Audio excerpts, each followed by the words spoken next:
मुंबई उपनगरातील गोवंडी शिवाजीनगर विभागात असलेल्या श्री अखिल गोवंडी पद्मशाली युवक संघम व श्री गीता विकास मंडळ यांच्या संयुक्तपणे श्री मार्कंडे जन्मोत्सव मोठ्या उत्साहात साजरा करण्यात आला।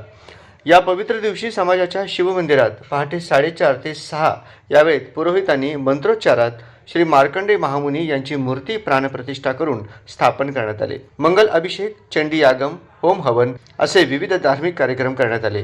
संस्थेच्या दिवंगत संस्थापकांच्या स्मरणार्थ मशाल ज्योत पेटवून त्यांना श्रद्धांजली देण्यात आली। या प्रसंगी पद्मशाली झेंडा ध्वजारोहण करण्यात आले। संध्याकाळी महिलांचा हळदी कुंकू कार्यक्रम करून त्यांना समाजाच्या वतीने पुष्प देऊन भेटवस्तू देण्यात आले। रात्री सांस्कृतिक कार्यक्रमात सभासदांच्या पाल्यांनी नृत्य करून तसेच कराओके संगीतावर काहींनी तेलुगू हिंदी गाणी म्हणून उपस्थित बंधू भगिनींचे उत्कृष्ट मनोरंजन केले। कार्यक्रमानंतर सर्वांना महाप्रसादाचे वाटप करण्यात आले। या कार्यक्रमात ज्यांनी भाग घेतला त्यांना बक्षिसे देण्यात आली। कार्यक्रमाचे सूत्रसंचालन श्री गीता विकास मंडळाचे अध्यक्ष रवींद्र कट्टेकोला यांनी तेलुगू भाषेत केले।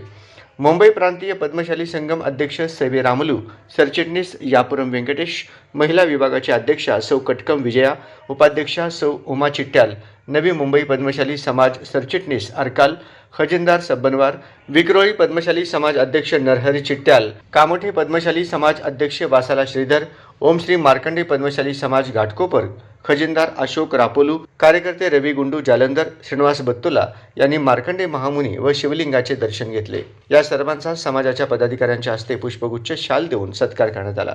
श्रीनिवास भीमनाथ यांची महाराष्ट्र पद्मशाली संगम कार्यकारी समितीवर सदस्य पदावर निवड झाल्याने त्यांचा सत्कार करण्यात आला। या प्रसंगी वरळी, सायन, नवी मुंबई, पनवेल येथे राहणारे सभासद आपल्या कुटुंबासह कार्यक्रमाला उपस्थित राहून कार्यक्रमाची शोभा वाढवली। समाज व मंडळाचे पदाधिकारी, कार्यकारिणी सदस्य, युवक कार्यकर्ते यांनी कार्यक्रम यशस्वी करण्यास मेहनत घेतली।